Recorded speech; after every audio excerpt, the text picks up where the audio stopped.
मैं शायद स्थान काल पात्र सब कुछ भूलकर नगर के व्यस्ततम राजपथ के बीचों बीच खड़ा आसपास के लोगों को अचरज में डाल शरीर की पूरी शित के साथ पुकार उठा था। इस्माइल, पुकार खत्म हुई नहीं कि मैंने दौड़ना शुरू कर दिया था। जीवन में की गई एक सामान्य गलती का भी शायद कोई प्रायश्चित नहीं है। अदृष्ट का अर्थ है अज्ञातपूर्व एक योजना की अप्रवर्तनीयता। इस्माइल को अगर मैं नाम लेकर न पुकारता तो उस आदमी से मेरी मुलाकात हो पाती, जिस व्यक्ति की तलाश मैं लगातार 5 वर्षों से करता आ रहा हूँ। परंतु मेरी आवाज़ सुनते ही इस्माइल तमाशबीन आदमी की तरह अचानक गायब हो गया। मैंने मूर्ख की तरह एक भयानक गलती और कर ली, लेकिन इस्माइल को मुझे खोजकर निकालना ही है। एक बार जो उसे देख लिया है, अब वो मुझसे भागकर बच नहीं सकता। कुछ दूरी से मैंने देख लिया था कि मेरी आवाज़ सुनकर क्षण भर वह आशंका से मेरी ओर देखकर रास्ते की संकरी गली में अदृश्य हो गया। मैं भागकर उस गली के मुंह तक पहुंच गया था। गली के सामने की पान दुकान पर खड़े होकर 2 युवक सिगरेट फूंक रहे थे।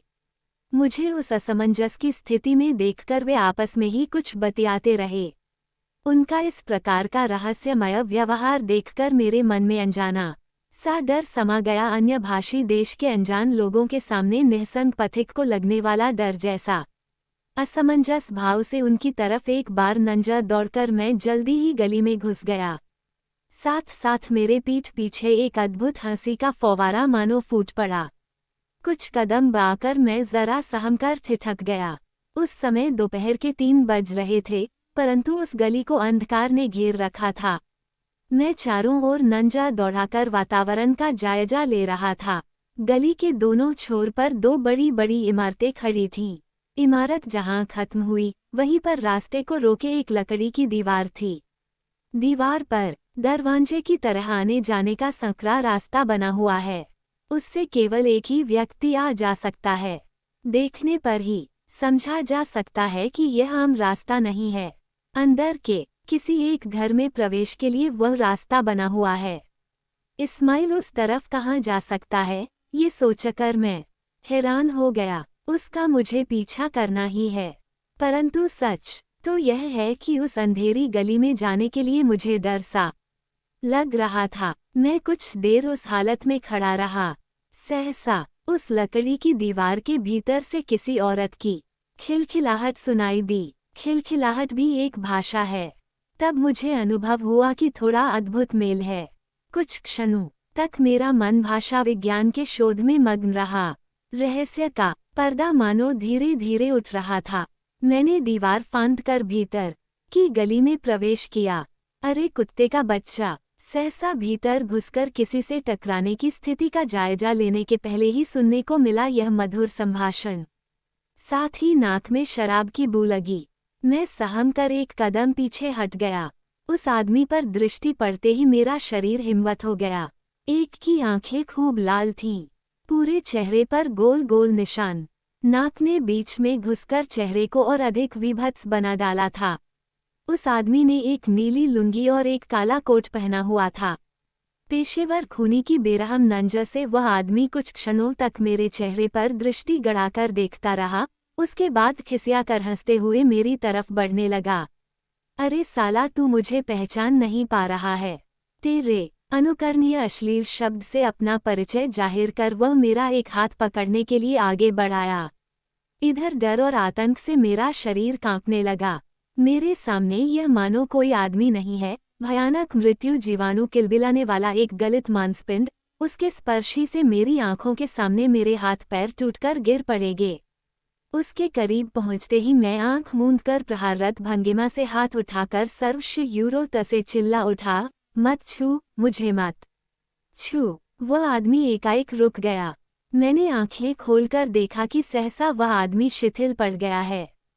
दीनतम भिखारी की बीभत्स कातरता और व्यथा से उसका चेहरा भर गया है। उसकी रोगदग्धा आंखें आंसुओं से धुंधलाने लगीं। अरे साला, तुझे भी पता चल गया क्या रे? टूटे हुए स्वर से उसने मुझे पूछा। किसके पता चलने की बात कर रहा है? मैंने अनजान भाव से पूछा। अरे कुत्ते का बच्चा, तेरे क्या तू नहीं देख रहा है मेरी बीमारी? अरे तुझे भी यह बीमारी लग जाएगी। भाग भाग, भाग यहाँ से। यहाँ सब बीमार हैं, सब सड़े हुए, दुर्गंध से भरे हुए। 10 साल से मैंने इनके साथ कारोबार किया है, मुझे सब पता है। इन लोगों ने ही मुझे ये बीमारी दी है। अब ये मुझे देखते ही दरवाजा बंद कर देती हैं। साली सब रंडियां हैं थू। इस बीच मैं भूल गया था कि मुझे इस्माइल का पीछा करना है। शायद वो बहुत दूर तक निकल गया। मैं जाने के लिए तत्पर हो गया। जेब से एक सिगरेट निकालकर सुलगा लिया। एक सिगरेट उस वक्ती की तरफ बढ़ाकर पूछा, थोड़ी देर पहले इधर से एक लंबी दाढ़ी वाले और पाजामा पहने किसी आदमी को जाते देखा है। अरे साला, मेरे रहते हुए तू दूसरे आदमी को क्यों खोजता है रे? इस गली में मुझसे जानकार और कौन है रे? लेकिन मुझे 5 पूरा लगेगा। इसके साथ फिजूल बातें करने से कोई फायदा नहीं, मैंने सोचा। उसकी बात पर ध्यान दिए बिना मैं तुरंत आगे की ओर बढ़ गया। आगे बढ़ते ही मैंने सुनी रंधे हुए गले से खिसियाकर हंसने की आवाज़। केवल हंसी, खिलखिलाहट। अंधी गली के इन अद्भुत बाशिंदों के लिए हंसी ही लिंगुआ फ्रांका है। हठात औरतों के समूह से खिलखिलाहट की आवाज़ गूंज उठी। मैं चौंक उठा। घोड़े के खुर की भांति 3 कतार में खड़ी झोपड़ियों के बीच वह गली खत्म हो गई थी।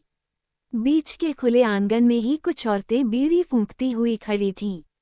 उनके भावहीन चेहरे पर घने श्रृंगार का लेप, उनके शरीर अथवा वस्त्रों से निकलती विकृत गंध और उससे भी अधिक सस्ती संगम पीड़ित देह की मिश्रित गंध। वे खड़ी थी चेतना की गोधूली के अंधकार के प्रेताकीर्ण प्रांतर में प्रेत नारियों की तरह। मैंने उनसे पूछा, क्या थोड़ी देर पहले इधर जाते हुए किसी आदमी को जाते देखा? मेरा प्रश्न सुनकर वे एक दूसरे के शरीर पर गिरती हुई खिलखिलाने लगीं। मेरा प्रश्न मानो उनके लिए बिल्कुल निरर्थक है, मानो मैं प्रस्तर युग के आदमी की भाषा में बोल रहा हूँ। क्या इस्माइल इनमें से किसी झोपड़ी में छिपकर रह सकता है? मैं सोचने लगा। मैंने पुनः विनम्र स्वर से पूछा, क्या किसी आदमी को इधर से जाते हुए देखा है? टूटी हुई एक मर्दानी आवाज़ से एक कंकालसार औरत ने पूछा, कैसा आदमी है रे बाबू? किसी को भगा कर ले आया है क्या?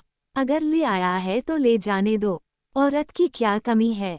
4-5 औरतों की खिलखिलाहट में उसके अंतिम वाक्य अस्पष्ट हो गए थे। मैं बिल्कुल असमंजस में पड़ गया। इस्माइल इसी तरफ आया था, यह मैंने स्पष्ट देखा था। सामने से जाने का कोई रास्ता नहीं है। कहीं छिपने के लिए यही एकमात्र स्थान है। लेकिन ये औरतें किसी प्रश्न का जवाब देना आवश्यक नहीं समझती हैं। अब क्या हो सकता है? शायद अब एक ही उपाय शेष बचा है, इनके घर घर में जाकर तलाश करना। अंत में वही करने का निर्णय लिया। एक सिरे से घरों की तलाश करने के उद्देश्य से मैं सामने के घर की तरफ बढ़ा। मैंने जिस घर की बात की है, उसका दरवाजा बंद था, इसलिए वहां किसी आदमी के रहने की संभावना ही ज्यादा है। मैंने जैसे ही दरवाजे को ढकेला, बाहर खड़ी औरतें आशंका से चिल्ला उठीं, अरे, भीतर आदमी है।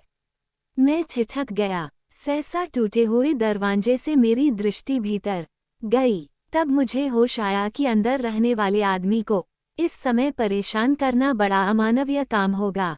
मैं दूसरे दरवाजे पर पहुंच गया। दरवाजा थोड़ा सा खुला हुआ था। मैंने दरवाजे को ढकेला। एक खूबसूरत युवती आईने के सामने बैठकर श्रृंगार कर रही थी। मेरे पैर की आहट सुनकर उसने मुड़कर देखा। निर्विकार भाव से होंठ पर लिपस्टिक लगाते हुए उसने रागात्मक भाव से कहा, बैठोगे? मैंने कोई जवाब नहीं दिया। सन्यासिनी की तरह उसकी दृष्टि और चेहरे की उदासीनता ने कुछ देर के लिए मुझे अभिभूत कर दिया। बुलेट की तरह 2 और अनुच्चरणीय शब्द आकर मेरे कानों से टकराए। श्रृंगार खत्म कर वह उठी और मेरे सामने आकर खड़ी हो गई। युवती सचमुच सुंदरी थी। उसके गर्वित बल्कि विषाद युक्त चेहरे ने उसे और सुंदर बना दिया था।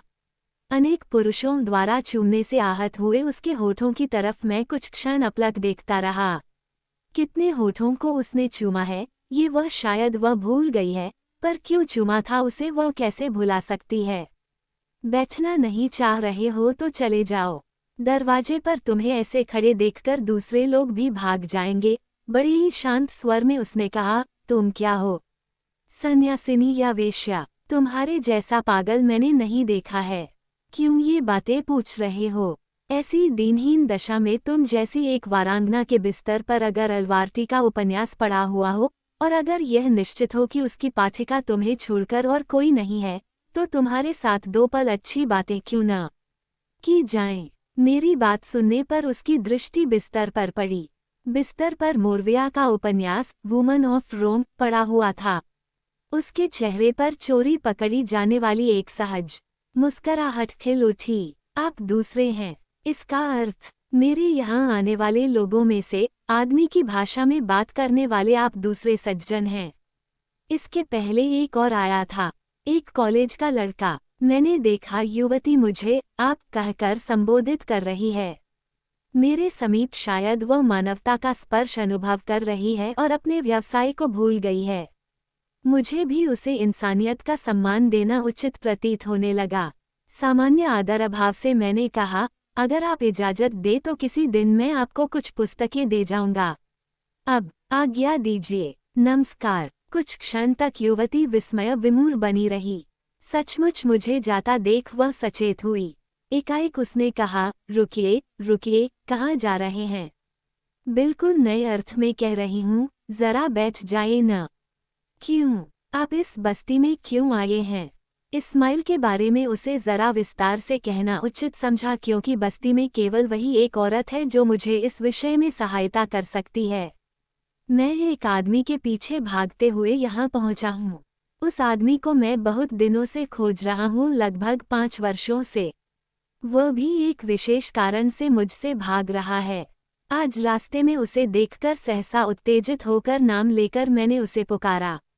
वह मेरी आवाज़ सुनते ही भागकर इस गली में आ घुसा है। मैं भी उसके पीछे भागते हुए आ पहुंचा, लेकिन यहाँ आकर मैं अपने को खो बैठा। अच्छा, इधर से पार हो जाने के लिए क्या उस घर के पीछे से कोई रास्ता है? नहीं, तब तो इनमें से किसी घर में वह घुसा होगा। लेकिन कौन उसे इस तरह रहने देगा? रुपया देने पर कौन नहीं रहने देगा? पर उसके इस तरह आपसे भागते रहने का क्या कारण है? आप ही क्यों उसे इस तरह खोज रहे हैं? वह काफ़ी लंबी बात है। उतनी लंबी बात बताने लगूंगा तो इस्माइल कहीं गायब हो जाएगा। वह अब तक कहीं भाग नहीं गया होगा, यह आप कैसे कह सकते हैं? अरे ये तो हो सकता है। बातों में फंसे रहने के कारण मैं असली बात भूल ही गया था। खैर जो भी हो, अब भी एक बार आप जायजा ले लें।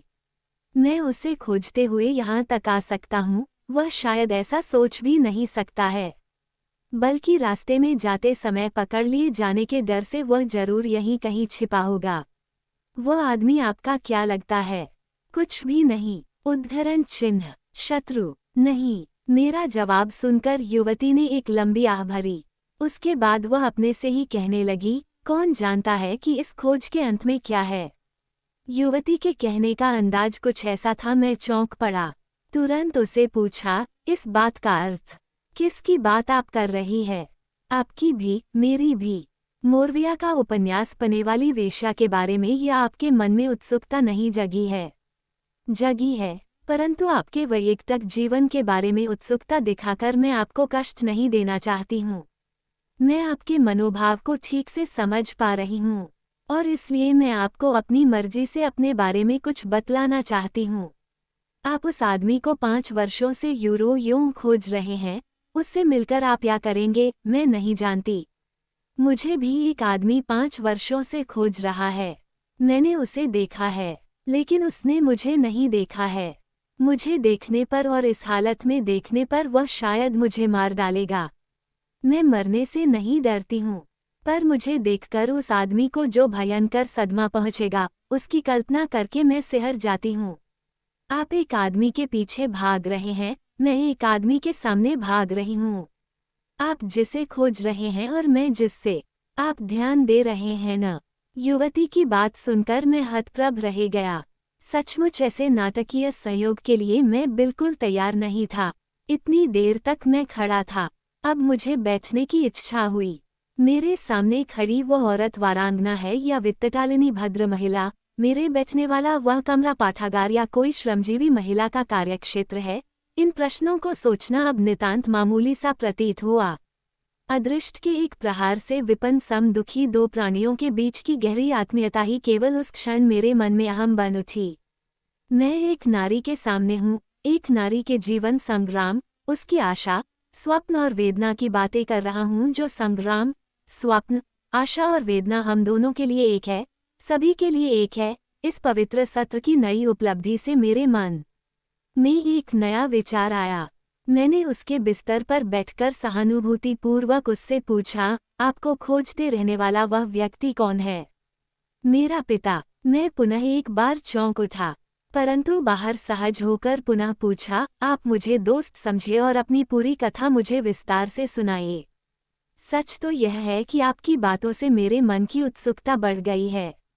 आपको मैं बताऊंगी, कहने का मेरा भी स्वार्थ है। बहुत दिनों से मैं एक आदमी की तलाश में थी, जिससे मैं अपनी समस्या पर विचार कर सकूं। मगर नारी मांस के खरीदार के बीच क्या ऐसा कोई दोस्त मिल सकता है? खैर, आज ईश्वर ने आपसे मिलाया है। आप जरा बैठिए, मैं आ रही। हम पर्दे को हटाकर वो युवती भीतर गई। मैंने एक सिगरेट सुलगा लिया। थोड़ी देर बाद जब वह लौटी, तब उसे पहले पहचान ही न सका। चेहरे के पाउडर को उसने धो डाला था, विचित्र भंजी से बनाई गई जुल्फ को खोल छोड़ रखा था, पहनावे में भी एक सफ़ेद साड़ी और एक सफ़ेद ब्लाउज। युवती का रूप क्षण भर में मानो बिल्कुल बदल गया। मैंने मौन विनम्र दृष्टि से उसके प्रति आदर जतलाया।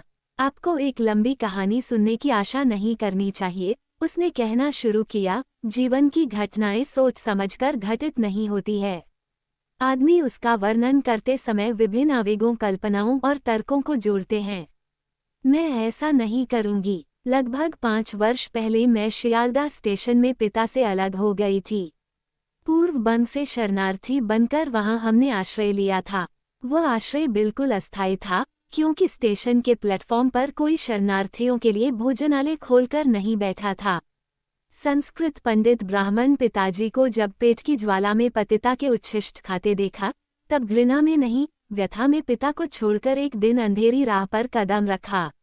एक ही छलांग में ब्राह्मण के पूजा गृह से आ पहुंची वेश्या के रति कक्ष में। सोचा था, पिता के साथ सभी हिसाब चुकता हो गया है, मगर ऐसा नहीं है। एक दिन रास्ते में घूमते जाते वक्त देखा, जीवन में कभी पूजा के अर्धपात्र के बिना अन्य किसी को हाथ नहीं लगाने वाला मेरा वह पिता, श्रीमान अन्नदाधरण मुखर्जी गुवाहाटी के रास्ते पर 2 महिला सवारियों को लेकर रिक्शा चला रहे थे। उस क्षण संसार में कितने भूकंप आए थे उसका हिसाब मैं नहीं दे सकती। मैंने जल्दी से घूंघट ओढ़ लिया था। मेरे पास से ही मेरे रिक्शावाले पिता पार हो गए थे। उनकी आतुर दृष्टि देखकर ही मैं पहचान गई कि उनकी आंखों में हर जगह केवल मेरी तलाश जारी है। उस दिन से मेरे मन में डर समा गया। गीता को रटने वाली उनकी आदर की पुत्री आज जिस्म फरोख्त करने वाली है, जानकर वे क्या कर बैठेंगे, उसकी कल्पना करके मुझे डर लगने लगा। डर इसलिए भी बढ़ गया कि लगभग हर ग्राहक यहाँ रिक्शा से पहुँचता है। दुर्भाग्य से मेरे पिता को भी अगर यहाँ आना पड़े और मैं असतर्क अवस्था में उसे दिख जाऊं तो। युवती कुछ क्षणों के लिए मौन रही। कहने के लिए कुछ न सूझने पर मैं भी मौन रहा।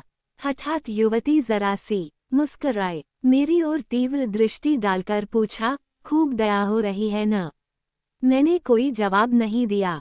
युवती ने पुनः कहा, और एक आदमी को मैंने ये सब बताया था, उस कॉलेज के लड़के को। उसने क्या कहा जानते हैं? मेरे पिता के रिक्शावाला बनने और मेरे वेश्या होने से उसे वैसे कोई कष्ट नहीं हुआ, न ही उसे ये लगा कि यह कोई तकलीफ का कारण है। समाज के निम्न वर्ग के लोगों की वृत्तियों में परिवर्तन होता रहा है। आज जो गांव का कृषक है या कारखाने का मजदूर है, वही हालत का शिकार बनकर रिक्शा चालक बनता है। नगर के 1000 रिक्शावालों की अतीत गाथा को सोचकर जब हम सिर नहीं खपाते हैं तो एक रिक्शावाले के बारे में सोचा ही यूं जाए। आज भी ब्राह्मण आदि उच्च वर्ग के लोग हाथ से एक तिनका तक न तोड़कर दूसरों के दाम पर जीते आ रहे हैं। प्रथम अवस्था में उस श्रम विमुक्तता का कारण ज्ञान साधना था, परंतु परवर्ती काल में सब धोखाधड़ी में बदल गया। 5000 वर्षों के बाद वर्ण व्यवस्था में टूटन शुरू हो गई है। एक ब्राह्मण को भी अगर पेट के लिए रिक्शा चलाना पड़ा तो वह अच्छी बात है। इस तरह के कठिन आघातों से सामाजिक मनस्थिति में क्रांति उत्पन्न होती है।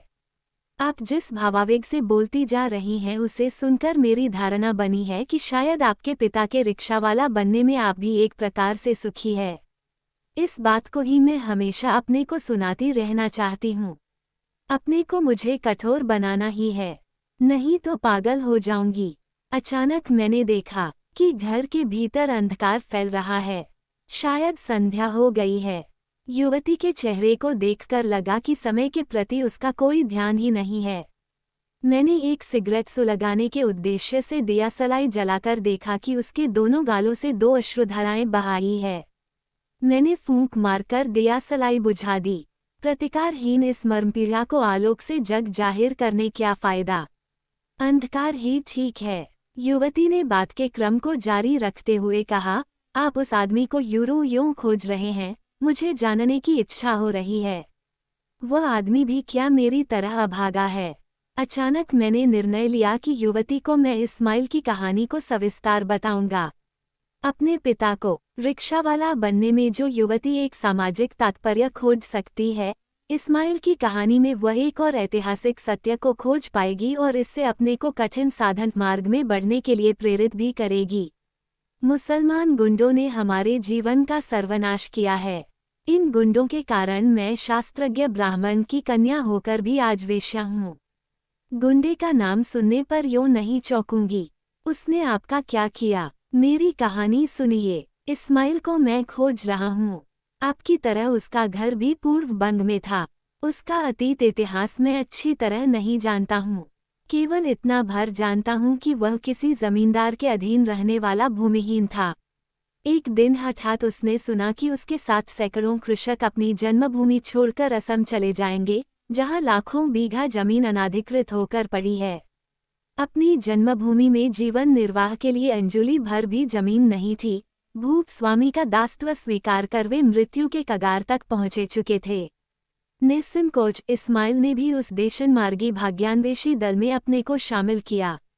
युवती के चेहरे पर दृष्टि गड़ाकर मैंने पुनः कहानी को आगे जारी रखा। आपको स्वयं अपनी मातृभूमि छोड़कर आना पड़ा है। जिस जमीन से आपका गहरा संबंध था, उसे तोड़कर आते समय आपको कैसा लगा होगा? इस्माइल के बच्चों को जैसे लगा था। गुस्से से तमतमाती हुई युवती ने प्रतिवाद किया, आप ये क्या कह रहे हैं? उन्होंने स्वेच्छा से जन्मभूमि त्यागी थी। हमें जिस तरह मार काट करके तलवार के बल पर भगाया गया था, उन्हें वैसे किसी ने खदेड़ा नहीं था। दोनों बातें कैसे एक सी हो सकती हैं?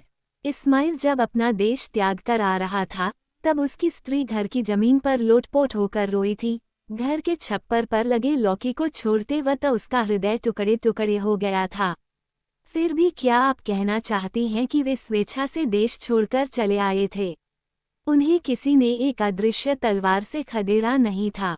किसने उन्हें खदेड़ा था? इतिहास की साजिश ने, जिस इतिहास की गति इतने दिनों से निर्धारित करते आए हैं मुट्ठी भर भूस्वामी और पूंजीपति। जिस इस्माइल के हृदय का रक्त भूमि को स्वर्ण प्रस्विनी बनाता है, उस भूमि पर उनका अधिकार क्यों नहीं है? क्यों उन्हें देशनमागी होना पड़ा? शोषण तंत्र चालू रखने के लिए जितने दासों का प्रयोजन है, उससे उनकी संख्या वृद्धि होने पर कुत्तों बिल्ली की तरह जत्थे दर जत्थे उन्हें खदेड़ा गया।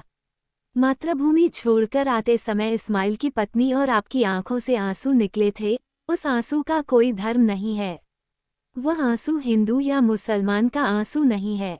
आप भूल गए हैं कि मुसलमानों ने हमें मातृभूमि से खदेड़ा धर्म के नाम पर। धनी गरीब सभी हिंदुओं को उन्होंने नाटकीय यंत्रणा दी है। इस हिंदू मेध यज्ञ में प्रधान है आपके ये इस्माइल। आप यह मत भूल जाए कि 1947 में ढाका का राजपथ जिस यूरोत से रंजित हुआ था, उस यूरोत का एक धर्म था।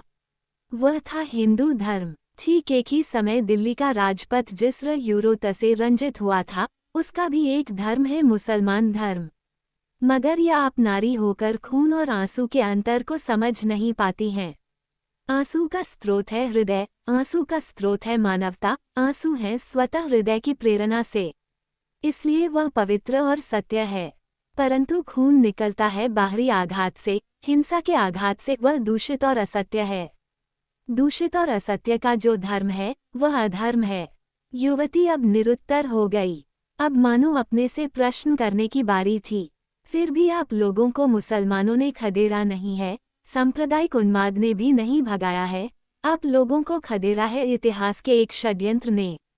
थोड़ी देर पहले आपने कहा है आप लोगों पर अत्याचार हुआ था धर्म के नाम पर।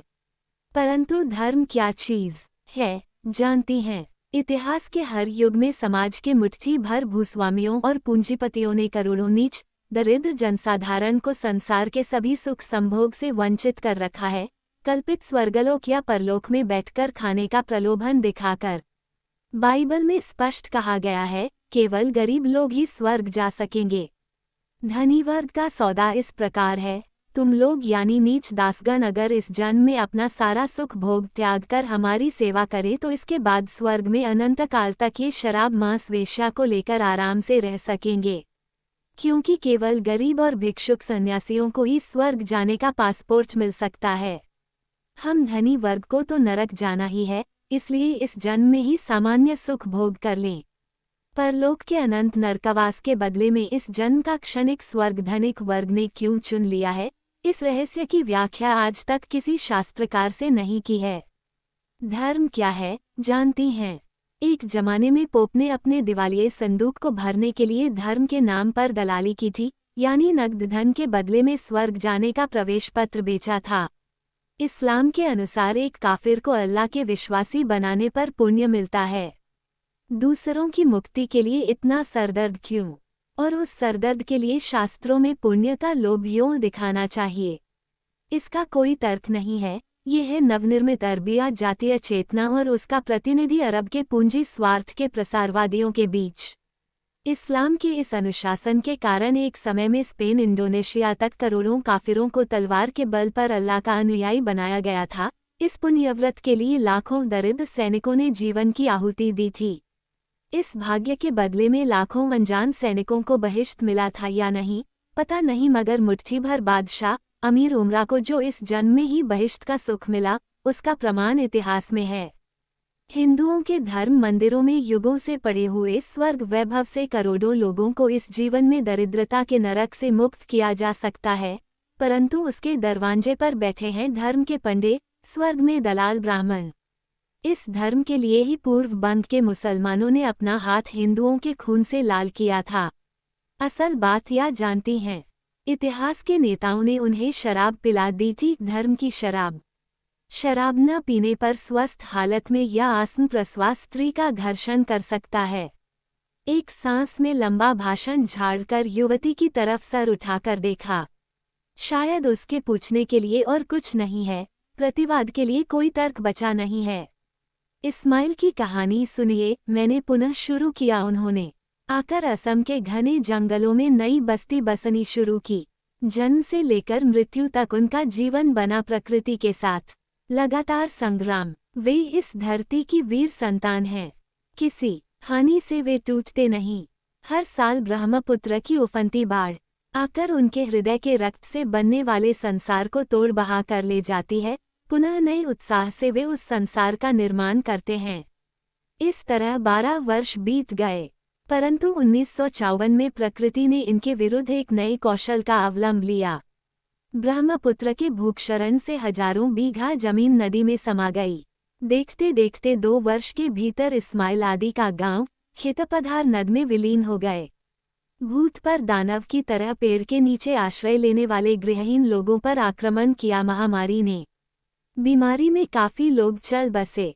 साथ ही इस्माइल की पत्नी मरी और एक 12 वर्ष का बेटा भी गुजर गया। केवल बच गए एक जोड़े नाबालिग बच्चे। अभी आपने ही कहा था कि जीवन में घटनाएं सोच समझकर नहीं घटती हैं। आदमी वर्णन करते समय उनमें आवेगों, कल्पनाओं और तर्कों को जोड़ते हैं। मैं भी आपकी तरह कुछ नहीं कहना चाहता हूँ, परंतु इस्माइल के लिए मुझे जरा रोने की इच्छा होती है। खैर, भूक्षरण में सर्वस्व गंवाकर इस्माइल के गांव के प्रायः 100 लोगों ने सरकार के सामने जमीन के लिए आवेदन दिया। उस आवेदन का कोई जवाब नहीं आया, परंतु घर बनाने के लिए कोई फालतू जमीन भी नहीं पड़ी थी। अंत में प्राणों की रक्षा करने के लिए उन्होंने कानून तोड़ने का निश्चय किया। उन लोगों ने जबरदस्ती गोचारण भूमि पर कब्जा करना प्रारंभ कर दिया। ठीक उसी समय मेरा रंगमंच में प्रवेश हुआ। कैसे? युवती ने पूछा। सरकारी कर्मचारी के रूप में सरकार के संरक्षित अंचल को इस्माइल जैसे लोगों के दखल से मुक्त कराने का दायित्व मेरे कंधों पर था। एक दिन मैंने सशस्त्र सिपाही, अमीन और 10-12 हाथी ले जाकर इस्माइल वगैरह के खिलाफ युद्ध प्रारंभ किया। कानून के आदेशानुसार घरों को हाथी से रौंदवाकर मुझे तोड़ना था। गांव के एक छोर पर हाथी की पीठ पर बैठकर पूरे गांव का नजारा देखा। मीलों खुले मैदान में घास, फूस, झाड़ी और उपलों के बीच में कुछ झोपड़ियां। हवा की सनसनाहट से गंभीर बनी उस आरण्यक निर्जनता और विशाल पृष्ठभूमि में उन 100 झोपड़ियों और करुण कोमल चेहरे वाले निरीह आदिवासी मुझे इतने असहाय और कमजोर लगे कि उनके उस आश्रय स्थल को तोड़ने के बदले सभी को हृदय में समेटकर प्यार करते हुए अभय दान देने की इच्छा मेरे भीतर जागी। अचानक मैंने घर तोड़ने का आदेश दिया। 10 हाथी घरों पर टूट पड़े। औरतें और बच्चे चिल्ला चिल्ला कर रोने लगे। हवा से उनके क्रंदन को और विस्तार मिला था। सहसा एक आदमी पागल की तरह दौड़ते हुए मेरे पास आया। वह अपने दोनों हाथों को आकाश की तरफ फैलाकर चिल्ला चिल्ला कर रोने लगा, अल्लाह की दुहाई हुजूर, मेरा घर मत तोड़िए, मेरे दोनों बच्चे चेचक से पीड़ित हैं। इस माघ महीने की ठंड में एक घर नहीं होने पर वे आज रात ही मर जाएंगे। उनकी माता मर गई है हुजूर, बड़ा भाई मर गया है, उन्हें बहुत दिनों से पेट भर खाना नसीब नहीं हुआ है हुजूर। कहते कहते वह जमीन पर गिरकर रोने लगा। मैंने तुरंत उसके घर को न तोड़ने का आदेश दिया, परंतु अमीन ने आकर जवाब दिया कि तब तक उसके घर को तोड़ा जा चुका था। घर के तोड़ने की बात सुनकर इस्माइल जमीन से उठकर खड़ा हो गया। उसके चेहरे पर अचानक एक असहनीय वेदना में कठिनता उभर आई। खुदा, इसके लिए मैं सारी दुनिया भटकता रहा, देश छोड़कर विदेश पहुंचा, अपनी बीवी को महामारी के मुंह में धकेल दिया, आज बीमार हुआ बच्चे को चैन से मरने देने के लिए सिर के ऊपर के एक खरपैल को भी बचा नहीं सका। इन बातों को अदृश्य खुदा के उद्देश्य की भांति कहकर धीरे धीरे वह मेरे सामने से हट गया। मेरे पास कुछ कहने के लिए नहीं था। उस आदमी का नाम और अन्य विवरण लिख लिया। उसके बाद घर दरवाजे तुड़वाने का काम खत्म कर मैं अपने घर वापस आ गया। दूसरे दिन सुबह जगकर बरामदे में खड़े होते ही जो दृश्य देखा वह मुझे आमरण बौराता रहेगा। मेरे बरामदे पर 2 बच्चों के शव, दोनों के चेहरे पर चेचक के विकृत चिन्ह। मुझे कुछ समझने में देर नहीं लगी। बाद में जानकारी मिली कि जिस रात मैं घर तुड़वा कर आया, उसी रात इस्माइल अपने बच्चों के साथ गांव से लापता हो गया था। बच्चों का समाचार तो धीरे धीरे सबको मिल गया, परंतु इस्माइल के बारे में आज भी कोई नहीं जानता है। जानने का प्रयोजन भी यूं किसी को हो, मगर मुझे उसे खोज निकालना होगा। मानव के बनाए पाशविक कानून और शासन तंत्र की ओर से मानवता के नाम पर उसके सामने मुझे क्षमा याचना करनी होगी, नहीं तो मरकर भी मुझे शांति नहीं मिलेगी। इस्माइल की कहानी समाप्त कर मैं कुछ देर तक मौन बैठा रहा। युवती से कुछ सुनने की आशा की थी, पर वह भी चुप रही। कमरे को पूरे अंधकार ने घेर लिया था। दिया बत्ती कुछ जलाना नहीं चाहेंगी? मैंने उससे पूछा। उसने कोई उत्तर नहीं दिया। मैं समझ गया, घर को प्रकाशमान कर अब वो किसी ग्राहक को बुलाना नहीं चाहती है। इस्माइल को मुझे खोज निकालना ही है। द्वार द्वार उस संकल्प को मैंने दोहराया, परंतु एकाएक अंधकार में निश्चल होकर बैठी उस युवती का विचार मुझे परेशान करने लगा। मैं एक आदमी के पीछे पीछे भाग रहा हूँ और वह एक आदमी के आगे आगे दौड़ रही है। मैं खोजने आया था इस्माइल को। रास्ते में भेंट हो गई इस वेश्या युवती से। खोज रहा था इस्माइल का समाचार, मिला अन्नदाशरण मुखर्जी का समाचार। परंतु आश्चर्य है, वे सब एक हैं, उन सब की कहानी एक सी है। वे स्वयं समझ नहीं पाने पर भी वस्तुतः वे सभी इतिहास के शिकार हैं। इस युवती को अंधकार में अकेले छोड़कर अब मैं केवल इस्माइल को कैसे खोजता फिरूंगा? मुझे अब खोजना होगा अन्नदाशरण मुखर्जी को भी। उन्हें पाने पर पता नहीं और किसकी खोज जारी रखनी होगी। संसार के करोड़ों इस्माइल, अन्नदाशरण को खोज पाना किसके वश की बात है? दरअसल उनके एक को जानने से ही सबका समाचार ज्ञात हो जाता है। अब केवल खोज निकालने की आवश्यकता है इस्माइल और अन्नदाशरन के शत्रुओं को, मानवता के शत्रुओं को। समय काफी हो गया था। मैंने उठना चाहकर भी युवती से पुनः पूछा, लैंप जलाओगी? इस बार भी उसने कोई जवाब नहीं दिया, न लैंप जलाने को कोई उत्साह ही दिखाया। मेरी धारणा बनी कि मेरी सुनाई गई कहानी के आलोक में वह नए सिरे से विचार करना चाह रही है। इस्माइल आदमी है या मुसलमान? उसका मन खो गया है इस्माइल शेख की तलाश में।